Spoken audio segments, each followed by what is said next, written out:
కాబట్టి మనం ఇప్పటి వరకు నేర్చుకున్న దాంట్లో జెన్సిస్ నుంచి మనము జెన్సిస్ మాట్లాడుకున్నాం, వర్క్, వర్డ్ అండ్ వర్షిప్ దగ్గర. తర్వాత ఆదికాండ మాటలో నిర్గమకాండం నుంచి మాట్లాడుకున్నాం, లేవికాండం నుంచి మాట్లాడుకున్నాం, సంఖ్యాకాండం మాట్లాడుకున్నాం. ఇప్పుడు ఈ రోజు నేను ద్వితీయోపదేశకాండంతో క్లోజ్ చేసిన తర్వాత will follow that curriculum. From next week నుంచి మనం అదే కరిక్యులంని మనం ఫాలో అయిపోతాము. ఓకే, సో అది నెక్స్ట్ వీక్ మీకు వస్తుంది, ఇది మీరు గమనించాలి. సో క్లోజ్ చేయండి.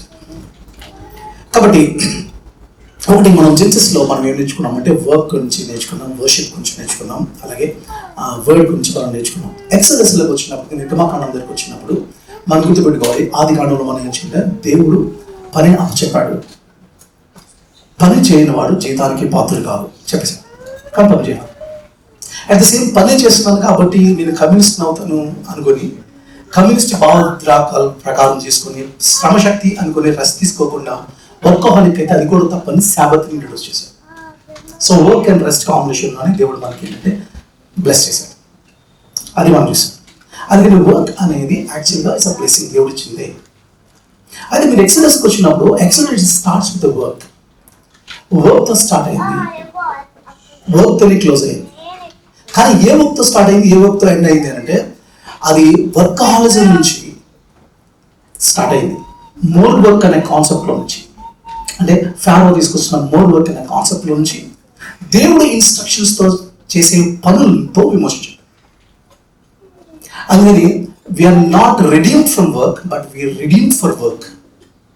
పని నుంచి విమోచింపడ్డాయి, పని కోసం విమోచింపడ్డాయి. ఎలాంటి పని నుంచి విమోచింపడాలి అంటే శ్రమశక్తి లేకపోతే మోర్ వర్క్ అనే కాన్సెప్ట్ నుంచి దేవుడు విమోచించాడని ఎక్సలెన్స్లో తీసుకున్నాం. లెవిటికస్ దగ్గరికి వచ్చినప్పుడు మనం ఏం నేర్చుకోవాలంటే వర్క్ ఎప్పుడు హోలీ అవుతుంది అనేది మనం నేర్చుకున్నాం. నంబర్స్కి వచ్చినప్పుడు పెయిన్లో, స్ట్రగుల్లో, రొటీన్గా అవుతున్న వర్క్ని దేవుడు ఎలా బ్లెస్ చేస్తారు, ఈవెన్ రొటీన్గా జరుగుతున్న వర్క్లో ఎట్లా బ్లెస్ చేస్తారని చూసాం. ఇప్పుడు డిట్రానమీకి మనము రావడం జరిగింది. సో డిట్రానమీ చూసినప్పుడు నంబర్స్కి రాయడానికి, నంబర్స్ యొక్క హిస్టరీ ఏంటంటే 38 yearsలో నంబర్స్ రాయడం జరిగింది, 98 years. డిట్రానమీ దగ్గరికి వచ్చినప్పటికీ 2 monthsలోనే రాసేసారు. 2 months హిస్టరీ డిట్రానమీ, 2 నెలల చరిత్రే డిట్రానమీ. ఇది మనం గమనించాలి. సో దీన్ని ఏమన్నాం, తెలుగులో ఏమన్నామంటే ద్వితీయోపదేశ కాండము అని ఉపయోగించాం. సో దీని అర్థం ఏంటి? ద్వితీయోపదేశ కాండము అంటే అర్థం ఏంటి? సెకండ్ టైం ఏం పడుతున్నా తోరా, లేకపోతే దాన్ని ఏమంటారంటే డియో అన్న మాట ఉపయోగించినప్పుడు, డియో అన్నప్పుడు సెకండ్ అని, లేకపోతే నోమోస్ అని అంటే, నోమోస్ అనేదండి గ్రీక్ మాట. హెబ్రీ పదం ఏంటంటే తోరా. తోరాని గ్రీక్ లో నెమోస్ అన్నారు. కాబట్టి డిట్రానమీ అంటే రెండోసారి ఇవ్వబడిన తోరా. తోరా అంటే మనం తెలుగులో ఏమన్నాం, ధర్మశాస్త్రంలో, ఇంగ్లీష్లో లా ఉన్నాం. కానీ ఎగ్జాక్ట్ వర్డ్ మనకి లాంగ్వేజ్లో వచ్చినప్పుడు చాలా అవసరం. ఫర్ ఎగ్జాంపుల్ నేను చెప్తాను. సో మనము ఒకసారి నేను ఒక క్యాంపస్లో మాట్లాడుతున్నప్పుడు ఒక ఇన్ఫినిటీ మీద ఒక క్వశ్చన్ వచ్చింది. ఆ ఇన్ఫినిటీ మీద క్వశ్చన్ వచ్చినప్పుడు నేను ఆ అబ్బాయి నాతో వాదన పెట్టుకున్నాడు, ఆర్గ్యుమెంట్ పెట్టుకున్నాడు. ఇన్ఫినిటీ అనేది just an idea in your mind, but which we can't see in the reality అని అంటే, నేను చూపిస్తాను అని ఏదో చూపించడానికి ప్రయత్నం చేశాడు. నేను చెప్పాను ఇన్ఫినిటీలో 2 రకాలు ఉంటుంది. ఒకటి కాంక్రీట్, రెండోది అబ్స్ట్రాక్ట్. ఫర్ ఎగ్జాంపుల్ అబ్స్ట్రాక్ట్ అన్నప్పుడు, అబ్స్ట్రాక్ట్ ఇన్ఫినిటీస్ అని అన్నప్పుడు, ఫర్ ఎగ్జాంపుల్ అది ఊహల్లో మాత్రం ఉంటుంది కానీ రియల్గా ఉండదు. మ్యాథమెటిక్స్లో ఇన్ఫినిటీ ఉంది కదా, కానీ ఇప్పుడు అదే బ్యాంక్లో ఇన్ఫినిటీ మీద లెక్కలు ఉంటాయా? ఉండవు. సో ఐడియా వరకు ఉంటుంది, కానీ రియల్ లైఫ్లో మీకు చూడలేదు. కాంక్రీట్ అనేది రియల్ లైఫ్ చూస్తుంది. సో లాంగ్వేజ్ కూడా ఎట్లా ఉంటుందంటే, మన తెలుగు కానీ గ్రీక్ కానీ ఇది అబ్స్ట్రాక్ట్ థింగ్స్. ప్రేమ అంటే మీకు మైండ్లో ఏదో వస్తుంది, కానీ గ్రీక్ యొక్క లేదా హెబ్రీలో కాంక్రీట్ లాంగ్వేజ్ అంటే నువ్వు టాంజిబుల్గా ఉంటేనే ఎక్స్ప్లెయిన్ చేయగలవు ఒక విషయాన్ని. టాంజిబుల్గా ఉంటే ఎక్స్ప్లెయిన్ చేయాలి. ఎందుకంటే వీళ్ళు డిజర్ట్లో తిరుగుతూ ఉన్నారు, ఎడారుల ప్రాంతంలో ఉన్నారు. వాళ్ళ లాంగ్వేజ్ కూడా చాలా లిమిట్గా ఉంటుంది, కన్సైజ్గా ఉంటుంది. అట్ ది సేమ్ టైం వాళ్ళు గట్టిగా మాట్లాడాలి. మనకు లాగా ఒక మాట స్టేట్మెంట్ చేయడానికి ఇన్నిసార్లు పెదవులు ఊపితే వాళ్ళకి వాటర్ ఉండదు. కాబట్టి వాళ్ళ లాంగ్వేజ్ చాలా లిమిట్గా ఉంటుంది, కానీ ప్రొఫౌండ్గా ఒక స్టేట్మెంట్ని తీసుకురాగలరు. దాన్ని మనం ఏమో ఉంటాము అంటే కాంక్రీట్ లాంగ్వేజ్. కాబట్టి వీళ్ళు డిజర్ట్లో తిరుగుతూ ఉన్నారు. ఇది బ్యాక్గ్రౌండ్ మీకు అర్థం చేసుకుంటే మనకి మీనింగ్ఫుల్గా మనకి అర్థం. డిజర్ట్లో తిరుగుతున్న వీళ్ళకి ఏం కనబడుతుంది అని అంటే, డిజర్ట్లో తప్పిపోవడం అంటే ఏంటి? ఒకవేళ డిజర్ట్లో ఎవరైనా తప్పిపోయారు అర్థమని చెప్పండి, మరణమే. అంతే కదా, డెజర్ట్లో తగ్గిపోవడం అంటే నన్ను. కాబట్టి ఏంటంటే వీళ్ళు ట్రావెల్ చేసినప్పుడు ఒక చోట ఆగిపోయిన తర్వాత ఆ ప్లేస్లో ఆగిపోయిన తర్వాత ఏం చేస్తారంటే కొన్ని సరిహద్దులు పెడతారు. అది దాటొద్దు, అక్కడ దాటే ఉంటే నువ్వు ఇంకా నుంచి కనబడవు, కానీ సరిహద్దులు పెట్టేస్తారు అని చెప్పి ఏం చేస్తారంటే చూపిస్తారు అందరికి, వాళ్ళ పిల్లలకు కానీ ఏం చూపిస్తారు, తల్లిదండ్రులు ఏం చూపిస్తారు, పిల్లలకు చూపిస్తారు. దీన్ని ఇలా చూపిస్తే ఆ ప్లేస్ ఉంది అక్కడ దాటొద్దు అని చెప్పి ఒక డెస్టినీ చూపించుతుంది. దాన్ని యారా అంటాడు. దాన్ని యారా అంటాడు అంటే చూపించేది.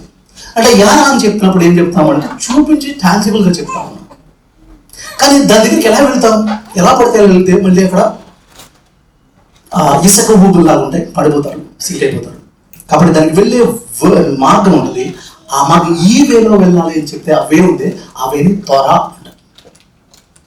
సో త్వర అంటే అర్థం ఏంటంటే ఒక ఇన్స్ట్రక్షన్, ఒక వేలో వెళ్ళేది. నువ్వు ఆ వే కాకుండా ఇంకో వేలో వెళ్తే తప్పిపోతావు, చచ్చిపోతావు అంతే అరణ్యం.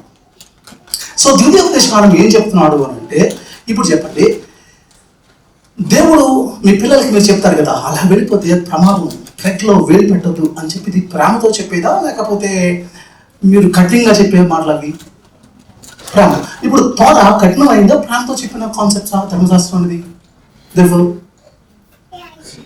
అక్కడికి వెళ్ళాలి, ఎలా వెళ్తే వెళ్ళదు అని ఒక వేదికి చెప్పాడు, లేదా ఇంకో వేలు వెళ్తే చచ్చిపోతాం. ఆ ఇన్స్ట్రక్షన్ ఏదైతే ఉందో దాని వెనకాల ప్రేమ ఉంది. సో త్వర అన్న మాట నుంచి ధర్మశాస్త్రం అనేది అది దేవునికి ఒకరితో సంబంధమైనది కాదు, అది ప్రేమతో ఇచ్చిన ఇన్స్ట్రక్షన్స్. ఒక తండ్రి తన కొడుకుకి చెప్పే పని త్వర. ఇది రెండోసారి ఇస్తా ఉన్నాడు. మీకు ఇప్పటి వరకు ఏదైతే రిపీట్ చేశాడో ఇది రెండోసారి ఎందుకు చెప్తున్నాడు అంటే రెండు కాన్సెప్ట్స్. ఒకటి ఏంటంటే ప్రీవియస్ చెప్పినప్పుడు ఏవైతే నిర్గమకాండము, లేవికాండం, సంఖ్యాకాండములు ఉన్నప్పుడు ఆ ప్రజలు లేవా చచ్చిపోయారు, ఇప్పుడు కొత్త జనరేషన్ స్టార్ట్ అయ్యాయి. కాబట్టి రెండోసారి రిపీట్ చేయాలి. నెంబర్ 1. రెండోసారి రిపీట్ చేసినప్పుడు మళ్ళీ అంతా రిపీట్ చేయకుండా దాంట్లో మెయిన్ ఫోకస్ని తీసుకొస్తున్నాడు. మెయిన్ సమప్ చేసుకుంటూ మోసెస్ చెప్తున్నది మనం ఏమంటామంటే త్వర అన్న మాటని యూజ్ చేస్తాం. సెకండ్ టైం ఇస్తా ఉన్నాడు.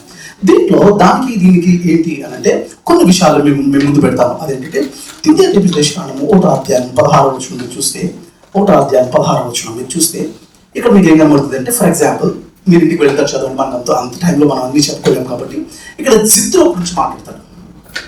జిత్రో ఎవరు? జిత్రో ఎవరు? మోషే యొక్క మామగారు కదా. సో మోషే యొక్క మామగారు వచ్చినప్పుడు జిత్రో దగ్గరికి వచ్చినప్పుడు ఏం చేశాడు, జడ్జెస్ని నియమించింటే తన ఐడియాతో జడ్జెస్ని నియమించాడు. కానీ ఇక్కడ మాత్రం ద్వితీయోపదేశకాండం రిపీట్ చేసిన జిత్రో ఇన్వాల్వ్మెంట్ లేకుండా దేవుడే ఇచ్చాడు అనే స్టేట్మెంట్ తీసుకొచ్చాడు. జిత్రోని మెన్షన్ చేయలేదు, మోసే రెండోసారి చెప్పింది. ఎందుకంటే కొత్త జనరేషన్ చెప్తుందండి, ఏ ఇన్స్ట్రక్షన్ కూడా దేవుడు ఎవరైనా ప్రేరేపించి ఇచ్చిన దాని వెనకాల దేవుడే తప్ప మంచి కాదు అని న్యూ జనరేషన్కి అడ్వైట్ చేస్తున్నాడు. నెంబర్ 1. నెంబర్ 2, ఆయన ఇంకో విషయం చెప్తా ఉన్నాడు. అదేంటంటే మీరు నెంబర్స్లో చూస్తే 13వ అధ్యాయం చూస్తే అక్కడ ఏం చేస్తారంటే సంఖ్యాకాండంలో స్పైన్ పంపిస్తాడు. ఎవరిని? స్పైన్ అంటే వాళ్ళు ఏమంటాం, వేగుల వారిని పంపించాడు. వేగుల వారిని పంపించాడు. ఇప్పుడు చెప్పండి, నేను చూపించే దేశం మీకు ఇస్తాను, మీరు వెళ్ళి మీకు ఇస్తాను, స్వాధీనపరచుకోండి అని చెప్పిన ఆయన తీరా అక్కడికి వెళ్ళిన తర్వాత మళ్ళీ స్పైన్ పంపించడం ఎందుకు పంపించాలి? పంపించవలసిన అవసరం లేదు కదా. ఇచ్చేస్తాను అప్పుడు ఎందుకు? సో మనం అక్కడ పాజ్ చేస్తే మళ్ళీ ఇదే మాట డిటరోనమీలో చూసినప్పుడు 1వ అధ్యాయం 19వ వచనం చాలా క్లియర్గా ఇస్తాడు. అదేంటంటే మోషే చెప్తున్నాడు, దేవుడు పంపించలేదు స్పైని. చాలా చెప్తున్నాడు, చాలా క్లియర్గా చూడండి. ఏమంటాడు తేడా చూడండి ఎలా చెప్పాడు అంటే, మీరు ఇశ్రాయేల్ అందరు కూర్చొని నన్ను అడిగినందుకు సరే వెళ్ళండి అని చెప్పాను.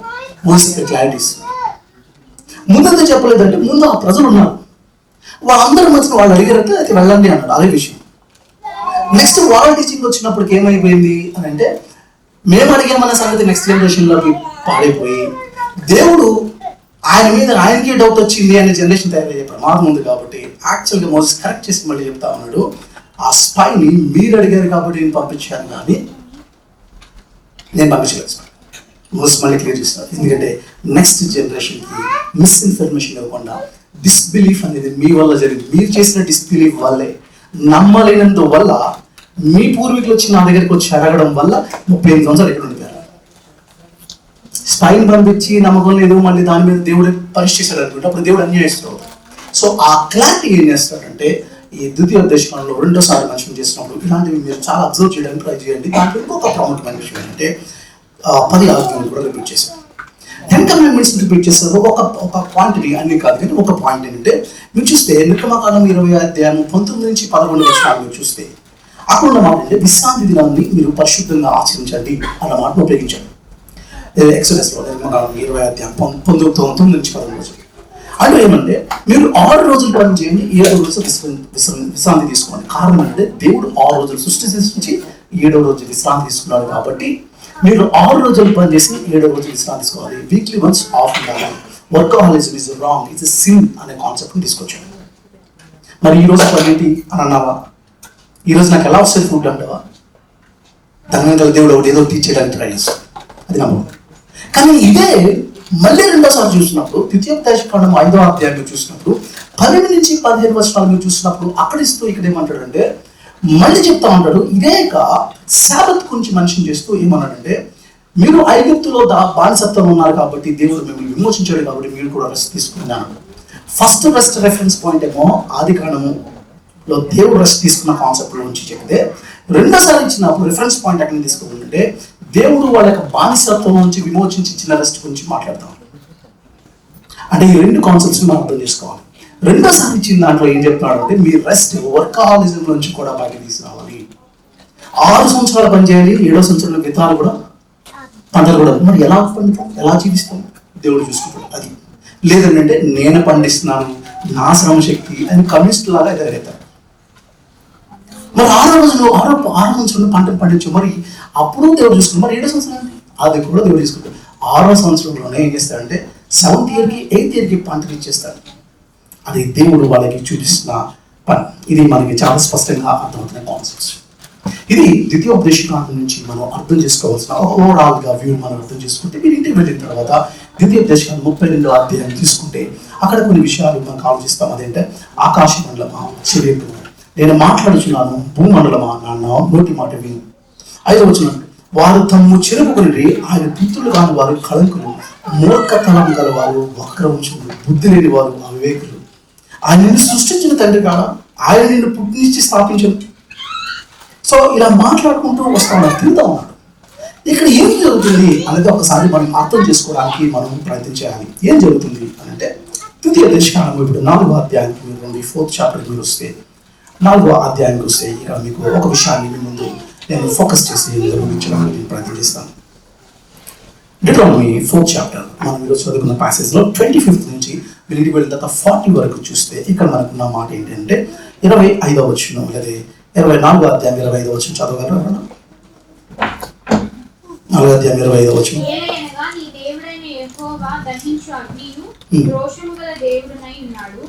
4వ అధ్యాయం 25వ వచనం.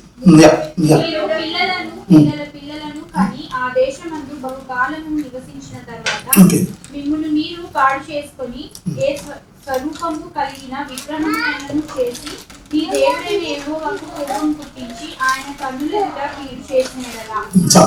ఇక్కడ అంటున్న మాటని మనం జాగ్రత్తగా ఆలోచించాలి. ఇక్కడ మాట్లాడుతున్న మాటలు ఏంటి అంటే వీళ్ళు ఇప్పుడు ఏమైపోయారంటే ఇప్పుడు వాళ్ళు ఏమన్నారంటే త్రావులు ఉన్నారు.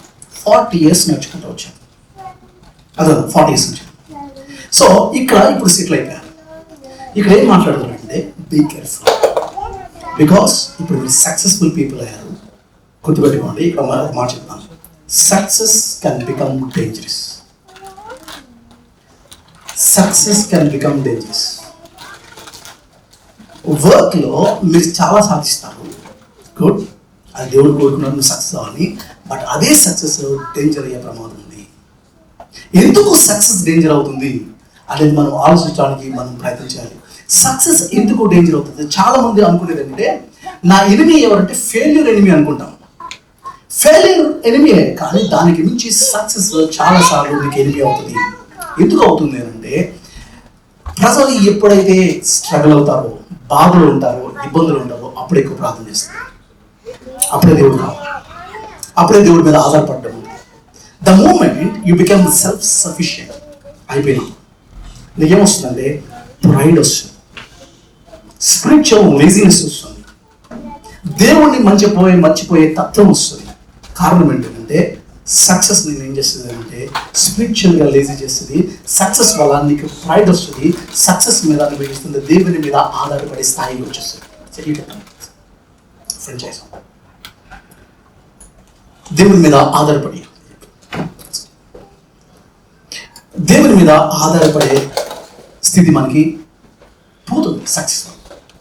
కాబట్టి దీని ఎందుకు అలా హిస్టారికల్ బ్యాక్గ్రౌండ్ ఒకసారి మనం ద్వితీయోపదేశం హిస్టారికల్ బ్యాక్గ్రౌండ్ మనం ఒకసారి చూస్తే అక్కడ ఏమవుతుందంటే వీళ్ళు 40 సంవత్సరాలు ఎక్కడున్నారంటే విల్డర్నెస్లో ఉన్నారు. ఎవరు ఎడారి ప్రాంతంలో ఉన్నారు. ఈ ఎడారి ప్రాంతంలో ఉన్నప్పుడు ఆ టైంలో వాళ్ళు తిండి ఎక్కడి నుంచి తినేవారు? జొమాటో లేదు, స్విగ్గీ లేదు, ఎక్కడి వస్తే తిండి ఆర్డర్ పెట్టుకుంటే రాదు. ఏం చేస్తారు? పంటలు పండించుకుందామా అంటే పంట పండిస్తే 3 నెలలు 4 తర్వాత వస్తుంది. ఆ 4 నెలలకి ఎంత దూరం ప్రయాణం చేశారు? పండించుకోవడానికి ఏంటి లేదు. ఎక్కడి నుంచి ఆహారం వస్తుంది వాళ్ళకి? ఒకే ఒక్క దారి ఏంటంటే దేవుడి మీద ఆధారపడితేనే వాళ్ళకి మన వస్తుంది. ఎవ్రీడే దేవుడి మీద ఆధారపడ్డారు. ఎవ్రీడే దేవుడి మీద ఆధారపడ్డారు. ఇది నెంబర్ 1 మనకు అర్థం. రెండవది, వీళ్ళు నడుస్తున్న ఏరియా ఏంటంటే ఎడారి ప్రాంతం, డిజర్ట్ ల్యాండ్. అందుకని మనం చెప్పాము డిజర్ట్ బేస్ చేసుకునే లాంగ్వేజ్ ఫామ్ అయింది ఎవ్రీ భాష. మనలాగా తెలుగులాగా మనకి ఎక్కువ వాటర్ ఉంటుంది కాబట్టి 4 సార్లు పెదవులు తెరిస్తాం. వాళ్ళకి తెరిసేది ఉండదు. ఎందుకంటే మనకులాగా 8 సార్లు మాట్లాడితే వాటర్ అయిపోతుంది. వాళ్ళకి వాటర్ తక్కువ కాబట్టి వాళ్ళ లాంగ్వేజ్ వాళ్ళు ఉన్న ఏరియాని బేస్ చేసుకుని లాంగ్వేజ్ ఫామ్ అవుతుంది. మీరు ఎక్కడ నుంచి చూడండి, దాంట్లో గట్టిగా మాట్లాడతారు వాళ్ళు. ఏంటంటే ఎడారిలో ఎంటీ ప్లేస్ ఉంటుంది కాబట్టి హెబ్రీలు ఆ ఎడారి ప్రాంతంలో ఉన్నప్పుడు వాళ్ళ కల్చర్ని బేస్ చేసుకున్నప్పుడు ఎడారిలో ఏమవుతుందంటే డిజర్ట్ ల్యాండ్ అంటే అప్పుడు ఇసుక కావాలి కాబట్టి, శాండ్ కాబట్టి ఇమ్మీడియట్గా ఏమవుతుందంటే వేడికిపోతుంది. అడగొట్టి టైం టెంపరేచర్ అవుతుంది కాబట్టి దేవుడు వాళ్ళకి ఏసీ ఇచ్చుకుంటూ వచ్చాడు. పగలు మ్యాగిస్తాం వచ్చాడు. నైట్ టైం అంత ఈజీగా చల్లబడిపోతుంది. ఆ చల్లదనంలో కూడా మీరు ఉండలేదు కాబట్టి రాత్రి అగ్ని స్తంభాలు వచ్చాయి. అది బోత్ నీకు వెచ్చదనాన్ని ఇస్తుంది, ఒక పక్కన త్రావు కూడా చూపిస్తుంది. సరే, ప్రతిరోజు దేని మీద ఆధారపడుతున్నారు? దేవుడి మీద ఆధారమైపోయింది. 40 days ఎవ్రీడే దేవుడి మీద ఆధారపడితేనే వాడికి ఫుడ్. ఇప్పుడు ద్వితీయోపదేశంగా వచ్చేసారు. ఇప్పుడు స్థిరంగా ఉండిపోయే ల్యాండ్లోకి వచ్చారు. ఇప్పుడు పొగల కొమ్ములు వస్తాయి. నేను పండించుకున్నాను పంట కాబట్టి, నేను జాబ్ చేస్తున్నాను కాబట్టి, నాకు శాలరీ వస్తుంది కాబట్టి అన్ని ప్రైడ్ అంతా ఏముందంటే బేస్డ్ ఆన్ యువర్ సక్సెస్ నీ ప్రైడ్ వస్తుంది. అందుకని success can become dangerous. Success ఎందుకు డేంజర్ అవుతుంది అని అంటే నేను దేవుడి మీద ఆధారపడకుండా చేస్తుంది. నాకు దేవుడు అవసరం లేదు అన్నట్టు బిహేవ్ చేస్తారు. అది పైకి మనం చెప్పం, కానీ మన యాటిట్యూడ్ లాగా ఉంటుంది. నువ్వు పెయిన్లో ఉన్నంతసేపు చేసిన ప్రార్థన నువ్వు సక్సెస్లో ఉన్నప్పుడు ఏం చేయాలి? నీకేదో దొరకనప్పుడు నువ్వు చేసిన ప్రార్థన నీకు దొరికిన తర్వాత ఎందుకు ఆ ప్రేయర్ లైఫ్ పోతుంది? బికాస్ సక్సెస్ అనేది ఒక ప్రైడ్ని తీసుకొస్తుంది అన్న సంగతి మనం ఆలోచించాలి. సో ఈ హిస్టారికల్ బ్యాక్గ్రౌండ్ నుంచి మనం ఆలోచిస్తే ఇప్పుడు ఒక స్థిరమైన ల్యాండ్లోకి వస్తున్నారు. అక్కడ ఏమన్నాడంటే, అక్కడ ఉన్న మాట అంటే the houses they did not build. వాళ్ళు కట్టని ఇంట్లో నివసిస్తారు, వాళ్ళు తవ్వని బావుల్లో నీళ్లు తవ్వుతారు. ఇక్కడ వాళ్ళు తవ్వలేదు కానీ తవ్వుతారు. సో ఒకేసారి కంఫర్ట్ జోన్లోకి వచ్చేసారు. కాబట్టి ఒక ఐరనీ ఏంటి అని అంటే ప్రాస్పరిటీ మన గ్రేటెస్ట్ టెస్ట్. పోవర్టీ కాదు, కొన్నిసార్లు పోవర్టీ అంటే పేదరికంలో దేవుడు మనం టెస్ట్ చేసేది, బలహీనంలో టెస్ట్ చేసేది ఉంటుంది, బలంలో టెస్ట్ చేసేది ఉంటుంది. ఒక పేద లేదా 2 నాణ్యాలు ఉన్నాయంటే ఒక ఆవిడకి పేద అంటే పూర్వీడు విధురాలు. టెస్ట్ ఎక్కడ జరిగింది? ఇప్పుడు ఆ టెస్ట్ లో తన పేదరికాన్ని బేస్ చేసుకొని టెస్ట్ చేశాడు. ఆ టెస్ట్ లో చూశాడు, అందరూ చేశారు, అందరూ వేస్తుంటే డబ్బులు వేస్తుంటే ప్రభు చూసిందంటే అలా చూస్తే ఆవిడ 2 కాయిన్స్ చూసి అలా మాట ఏంటంటే ఈవిడికి ఏమీ లేని దాంట్లో వచ్చేసి యేసు ప్రభు ఎంత వేసారో చూడకుండా నువ్వు బ్యాంక్ అకౌంట్ ఎంత వస్తుందో చూసుకుంటా కూర్చున్నాడు. ఆ కూర్చున్న దాంట్లో ఆయన ఏం చెప్తున్నాడు అంటే ఈవిడికి చాలా మనకు లాంటి ఫిలాసఫీస్ మాట్లాడి చాలా ఉన్నాయి. అందుకే మీరు ఎందుకు ఇవ్వాలి ప్రభు అని చెప్పు, ఎందుకు ఇవ్వాలి చెప్పు, నా భర్తను తీసేవాళ్ళు ఇవ్వాలా, నన్ను పేదదానికి సృష్టించి ఇవ్వాలా అని చెప్పే రైట్ ఉంది, అది అడగలేదు. సెకండ్ పాసిబిలిటీ ఏంటి? నేను పేదదాని ప్రభు నేను ఏమిచ్చుకోగలను ప్రభా, ఆపోదు అది చేయలేదు. ప్రభా ఈ 2 కాయిన్లు ఉన్నాయి కదా, దీంట్లో నేను టైప్ ఇచ్చేస్తానని టైప్ అది చేయలేదు. ప్రభా 2 కాయిన్స్ ఉన్నాయి కదా, ఒకటి నీకు ఒకటి నాకు, అది చేయలేదు. 5th ఆప్షన్ తీసుకుంది, ఎవరు ఎక్స్పెక్ట్ చేయని ఆప్షన్ తీసుకుంది. తనకున్నదంతా వేసేస్తాడు. అది ఇస్తుంటే అప్పుడు మాట్లాడతా ఉన్నాడు. ఇవిడ అన్నింటిలోంచి వేసింది అక్కడ. మరి యోబు జరిగిందో యోబు పేదరికంలో ఉంది. ఇప్పుడు యోగుని పేదరికంగా చేసేసాడు దేవుడు. అంత ధనవంతుడిని దేవుడు వదిలిపెట్టాడా అంటే వదిలిపెట్టాడు. యోగుకి డబ్బు వచ్చిన తర్వాత ప్రైడ్ వచ్చి దేవుడికి టైం ఇవ్వకుండా కదా. కొంతమంది అడిగితే ఏమంటారంటే దేవుడికి టైం ఇవ్వడానికి ఏమంటారంటే మాకు టైం లేదు, మాకు కుదరట్లేదు. నేను అంటాను అదేంటంటే make time. Correct time concept make time. Make time. మీరు బ్రష్ చేసుకోవడానికి టైం తీసుకున్నారు కదా, స్నానం చేయడానికి టైం తీసుకున్నారు, అన్నిటికీ టైం తీసుకున్నాడు దేవుని కోసం. అందుకని గాడ్ ఈజ్ నాట్ ఎ దగ్గర. ఈ టైం నడుపుకుంటాడు. Is the one who give the time.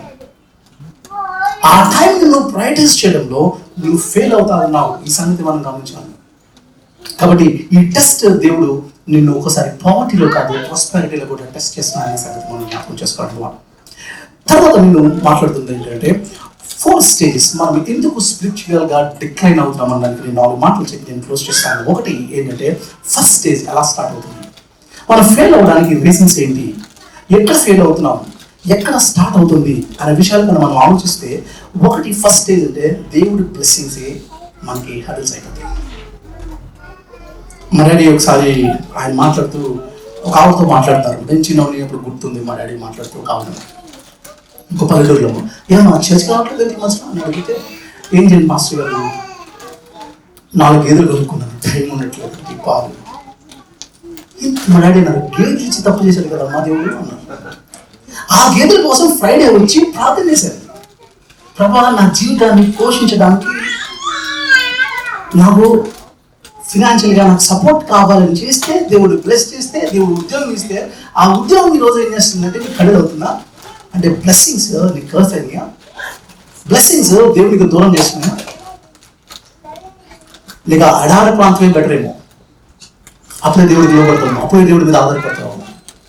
ఆ విల్డర్నెస్ ఎక్స్పీరియన్స్ దేవుడిని కంఫర్ట్ జోన్లో రాగానే నువ్వేమవుతున్నావు సార్, విల్డర్నెస్ ఎక్స్పీరియన్స్ మర్చిపోయి అంటే ప్రైడ్ అనేది మనకు వచ్చేస్తుంది.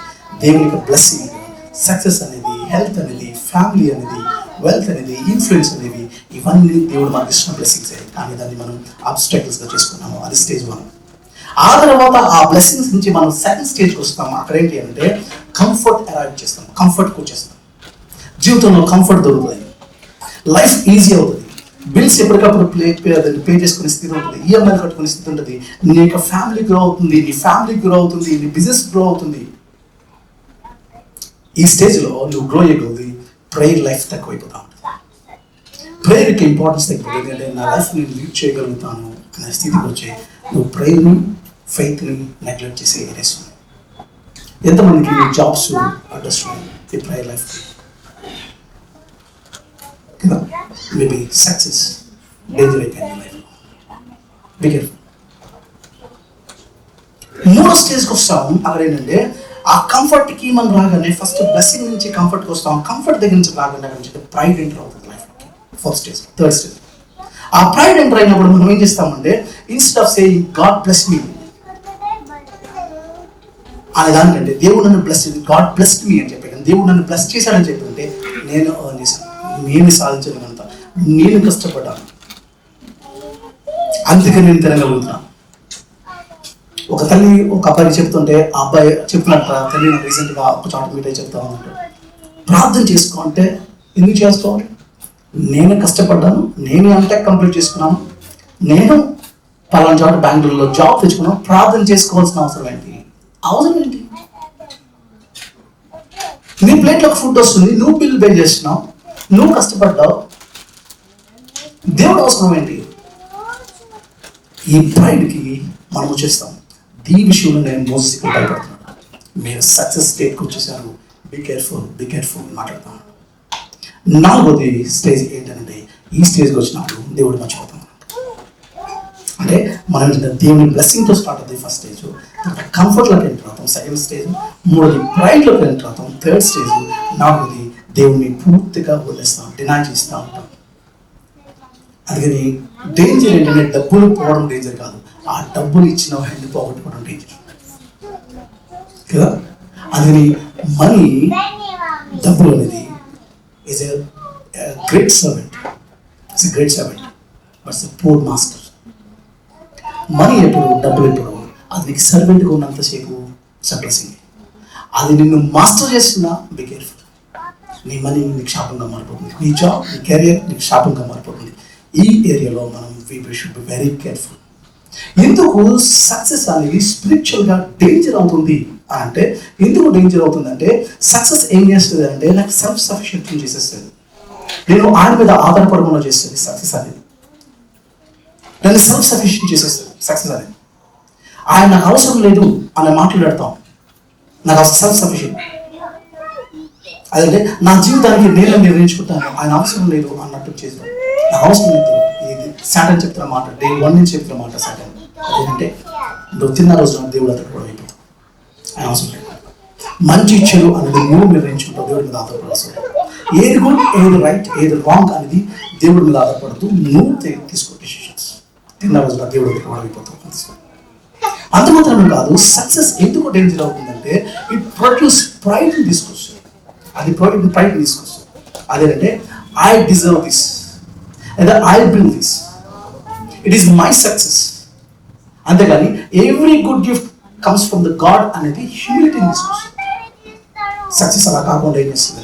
అందుకని దేవుని వాక్యం అంటది, ఆత్మ విషయమై దీనులైన వారు దీనితో ప్రభా నా దగ్గర ఏమీ లేదు, నా దగ్గర ప్రజెంట్ చేయడానికి ఇలాగా పాలి మాట్లాడుతూ తను మాట్లాడుకుంటూ కొన్ని వర్డ్స్ యూజ్ చేసి, మీరు వర్షిప్ ఎవరైతే మిస్ అయ్యారో మీ టైం వస్తే దట్ విల్ బి బ్లెస్సింగ్.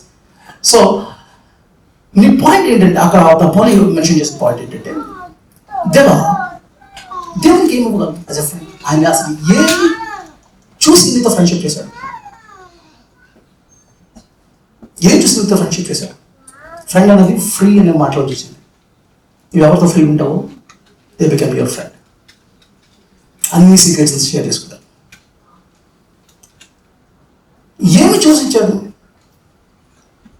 దేవుని దగ్గరికి నేను ఏ అధికారం పట్టుకుని వెళ్ళగలను? ప్రభా నీ దగ్గర ఇవ్వడానికి నా దగ్గర నీతి లేదు, యథార్థత లేదు, పరిశుద్ధత లేదు, ఐఎమ్ పూర్ అని ఎవరు నొస్తారు, ఎవరైతే సబ్మిట్ అవుతారో వాళ్ళని దేవుని రాజ్యం. అలా కాకుండా నేను ధనవంతుని చేసుకుంటున్నానని చర్చ్ మాట్లాడింది. పలానా చర్చ్, ఆ చర్చ్ ఎలా మాట్లాడిందనంటే, మేము దశభాగం ఇచ్చేస్తాము. నేను ఎంత గొప్ప తెలుసా, నా ఫెయిత్ ఎంత గొప్పదో తెలుసా, నా వైఫ్ తాలింపు పెడుతున్నప్పుడు కూడా దాంట్లో ఆవాలు జీలకర్ర ఇస్తున్నప్పుడు కూడా దాంట్లో వచ్చి టైప్ తీసేస్తాను నేను అని నేను ఐఎమ్ రిచ్ అనుకుంటున్నాడు. ఎవరు దేవుని రాజ్యంలో రాడు. దేవుడు నిన్ను బ్లెస్ చేస్తున్నాడు. గ్రేస్ అంటే నువ్వు దానికి అర్హత లేని వాడిని ఆరాధించాడు. అది చూసి నీ ప్రైడ్ రావడానికి లేదు. Out of his grace he blessed you.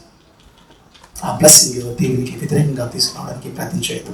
Pride number 2. మూడోది ఏంటి అంటే, సక్సెస్ క్రియేట్ ఫాల్స్ సెక్యూరిటీ.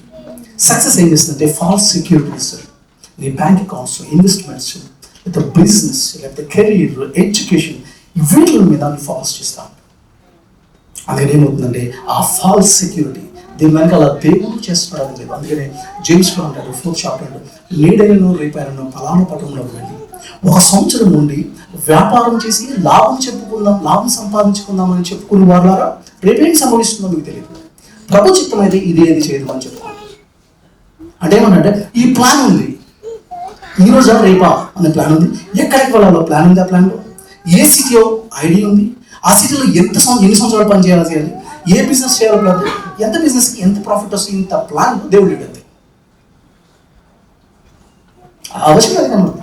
అందుకని నీ ప్లాన్స్ తప్పట్లేదు, నీ బిజినెస్ తప్పట్లేదు. But is that God in your business? Is that God in your success? Is that God in your plans? లేకపోతే out of pride నువ్వు తీసుకొచ్చినావు. Be careful. And success sometimes can become an idol. ఫైనల్గా it become an idol. అందుకనే Moses చెప్పిన మాట ఏంటి అంటే, ఆరాధన తప్పలేదు, విగ్రహారాధన తప్ప. ఆరాధనకి విగ్రహారాధనకి తేడండి. ఆరాధన చేయాలి. విగ్రహారాధన తప్ప ఎందుకైంది? దేవుని ప్లేస్లో ఏం చేసామంటే ఒక విగ్రహం తీసుకున్నాం. ఎందుకంటే దేవుడు ఆత్మస్వరూపి అయిన దేవుడు. అంటే ఆయన టైంకి, ప్లేస్కి, మ్యాటర్కి బయట ఉంటాడు. అలా టైం స్టోరీ ఉంటుంది కదా, time space matter starting point ఉంది. దానికి బయట ఉన్నవాడు దేవుడు. ఆ మూడింటికి స్టార్టింగ్ పాయింట్ ఉందంటే ఆ మూడింటిని కలుగు చేసిన కూడా దానికి బయటే ఉంటాడు. కాబట్టి టైంలోకి రాడు, ఆయన ఇటర్నల్ అవుతాడు. ప్లేస్లోకి రాడు, ఆయన ఆమ్ని ప్రెజెంట్ అవుతాడు. మ్యాటర్లోకి రాడు, ఆయన స్పిరిట్ అవుతాడు. ఈ మూడిట్లకి బయట ఉన్న దేవుడు, ఈ మూడిట్లు తయారు చేసిన వాడు ఈ మూడిట్లకి బయట ఉంటాడు. కాబట్టి నువ్వు అట్లా కాకుండా ఒక ఇమేజ్లో ఒక పెన్ రూపంలో తీసుకొచ్చావు. ఇది టైం, స్పేస్ అండ్ మ్యాటర్లో ఉంది. దేవుని స్థాయిని తగ్గించావు. ఇష్టపడ్డా. అందుకని విగ్రహారాధన ఎందుకు తప్పు అన్న దానికంటే ఏ విగ్రహం అనేది పాయింట్. ఇప్పుడు ఈరోజు మోడర్న్ విగ్రహాలు ఏంటి? ఏది మోడర్న్? నీ reputation sometimes become an idol. Me reputation అవుతుంది. కొన్నిసార్లు మీ ఇన్ఫ్లుయెన్స్, కొన్నిసార్లు మీ పొజిషన్, కొన్నిసార్లు మీ కంఫర్ట్, కొన్నిసార్లు మీ కెరియర్, కొన్నిసార్లు మీ money, that become an idol. దేవుని స్థాయిలోకి అది వెళ్ళిపోయాను. ఎలా ఉండేవారంటే దేవుడు కాదు, ఆయన ఎందుకు మనం ఉలిమి కలుగున్నాము, చలిస్తున్నాము, జీవిస్తున్నాము అంటే అలా అనుకుండా మా రైల్వే మమ్మల్ని పోషిస్తుందండి, అది లేకపోతే మా పోషణ లేదని చెప్పి రైల్వే ఎంప్లాయీస్ కూడా కొంతమంది ఉన్నారు. మా ఐటీ లేదా మా కంపెనీ మమ్మల్ని పోషిస్తుంది, మా గవర్నమెంట్ మమ్మల్ని పోషిస్తుంది, నా శాలరీ లేదా నేను చేస్తున్న బిజినెస్ నన్ను పోషిస్తుందని దాన్ని ఐడల్ చేసుకున్నారు తప్ప దీని వెనకాల దేవుడు నన్ను బ్లెస్ చేస్తున్నాడు, దాన్ని బట్టి అవుతున్నాడు అనేది లేదు. కాబట్టి మోసెస్ ఈ డేంజర్ని గమనించిన మోసెస్ చెప్తా ఉన్నాడంటే గ్రేటెస్ట్ డేంజర్ ఏంటంటే నాట్ ఎథియిజం. ఎథియిజం డేంజర్ కాదు. ఏంటంటే గ్రేటెస్ట్ డేంజర్ అంటే ఈ మోడర్న్ ఐడల్స్ ఏమైతున్నాయో that's become more danger. Sometimes your entertainments, your sports, your popularity, your social media and everything become your idol. ఎందుకంటే కంఫర్ట్ జోన్ ఉన్నారు. కాబట్టి మీకు ఏమవుతుందంటే ప్రేమ టైం ఉండదు, బిజీ లైఫ్ అంటే సక్సెస్ చూసేస్తున్నారు, చిన్న వయసులోనే ఎక్కువ ఆన్ చేసేస్తున్నారు, ఏది బదులు ఆర్డర్ చేసుకుని ఇంటికి వచ్చేసేది ఫుడ్, ఇవన్నిటిని బేస్ చేసుకుని మనం ఏమంటే సక్సెస్ సమ్టైమ్స్ బికేమ్ ఐడల్ అవుతుంది.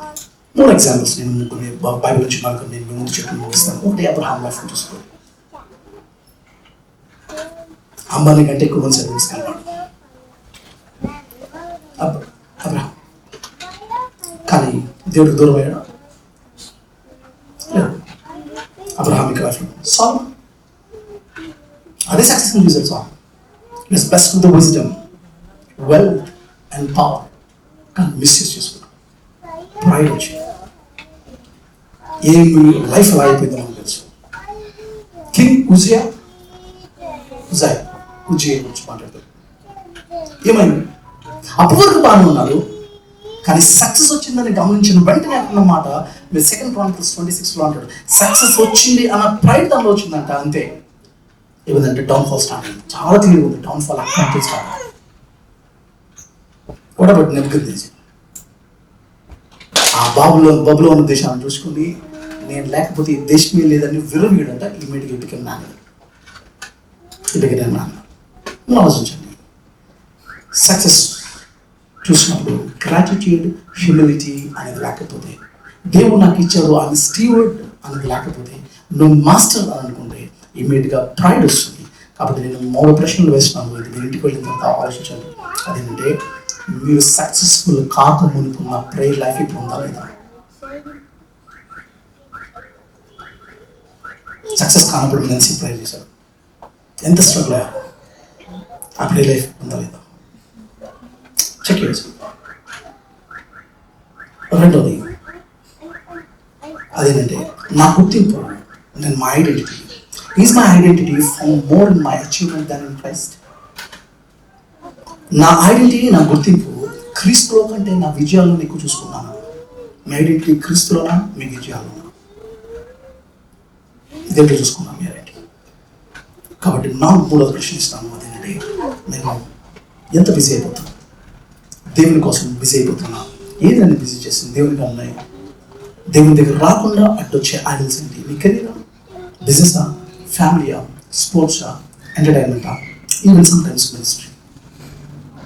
కాబట్టి గుర్తుపెట్టుకోండి, అదంటే దేవుడు he's a God, it's the source of everything, and everything belongs to him. Base steward, not a master. Daily ప్రొడక్షన్కి, డైలీ ప్రొటెక్షన్కి దేవుడిని ఏం చేస్తున్నాడు, నేను బ్లెస్ చేస్తున్నాడు. కాబట్టి డైలీ నువ్వు ఏం చేయాలంటే గ్రాటిట్యూడ్ చూపించాలి. అప్పుడు నువ్వు ప్రైడ్ని కంట్రోల్ చేసుకోవాలి, జనరాసిటీని ప్రొవైడ్ చేయాలి. ఎప్పుడు మీరు అదంటే ఫస్ట్ వర్షిప్కి ఇంపార్టెన్స్ ఇవ్వండి. ఇప్పుడు ఏంటంటే ఎప్పటికప్పుడు నువ్వు ప్రైడ్ని కంట్రోల్ చేసుకోవడం స్టార్ట్ అవుతుంది. నువ్వు ఎంత స్థాయిలోకి ఎదిగినా ఒకటి మాత్రం గుర్తుపెట్టుకోండి, నువ్వు విల్డర్నెస్ ఎక్స్పీరియన్స్లోకి వచ్చావు, నువ్వు సక్సెస్ అయినప్పుడు విల్డర్నెస్ మర్చిపోతావు. ఎందుకంటే ఈ కంఫర్ట్ జోన్లోకి వచ్చాను, నువ్వు పెయిన్లో చేసిన స్ట్రగుల్ని మర్చిపోతావు. కొంతమంది పెయిన్లో కూడా దేవుడి మీద ఆధారపడ్డారు. అది వర్స్ట్ కేస్. అసలు పెయిన్ అలౌ చేసిందే దేవుడు నేను సార్ చేయడానికి. అక్కడ కూడా నేను పోలేకుండా రాకపోతే అది నేను చేయలేదు ఇంకా కదా. కానీ దేవుడు మీరు ఉన్న వాళ్ళందరినీ చాలా మీరు సక్సెస్ఫుల్గా చేశారు. మీరు ఇప్పుడు ఆలోచించవలసింది, మీ సక్సెస్ డేంజర్ అవుతుంది. అది ప్రభు దగ్గర ఇంకెక్కువ టైం తీసుకొని ఆయన మీద ఆధారపడ్డ సాధ్యం. మార్టిన్ లూథర్ రిఫర్మేషన్ మూవ్మెంట్ అయిపోయిన తర్వాత ఒక రోజు నేను చేసిన ప్రార్థనలో ఈరోజు చాలా ఎక్కువ పనులు ఉన్నాయి, అందుకని ఎక్కువసేపు నేను ప్రార్థనలో స్పెండ్ చేయాలంటే మనం ఉల్టా మాట్లాడతాం కదా, ఉల్టా మాట్లాడతాం కదా. ఈరోజు చాలా పనులు ఉన్నాయి అందుకని ప్రేయర్ చేసుకోలేకపోయినా అన్నావు కదా. మార్టిన్ లూథర్ దాన్ని అంటాడు, ఈరోజు ఎక్కువ పనులు ఉన్నాయి నేను ఎక్కువసేపు ప్రేయర్ చేయాలి. ఎందుకంటే ఆ పనులన్నీ సింప్లిఫై చేసే శక్తి ఆయన దగ్గర ఉందని ఆయన దగ్గర మోకరించున్నాడు. మీరు ఇంటికి వెళ్ళిన ఆలోచన, మీ ఫెయిత్, మీ ప్రేయర్ లైఫ్, ఇవన్నీ మీ సక్సెస్ మిమ్మల్ని ఆపేస్తున్నారు. Success can become dangerous.